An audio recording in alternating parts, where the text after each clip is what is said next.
So, mabilisang luto lang ng breakfast, gawa tayo ng chow fan. So, unahin ko nang igisa yung sibuyas bawang. And then, pag okay na yan, lagay ko naman tong hiniwa kong maliliit na ham. So, halu-haluin ko lang yan.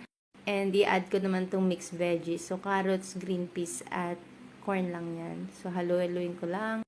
At next ko namang in-add yung rice dito sa ginisa ko. At konting halo lang. Nung okay na, in-add ko naman tong itlog.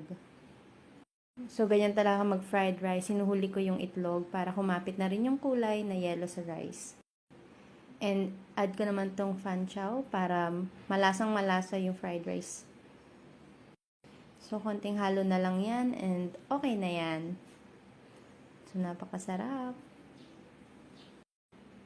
Kain po tayo.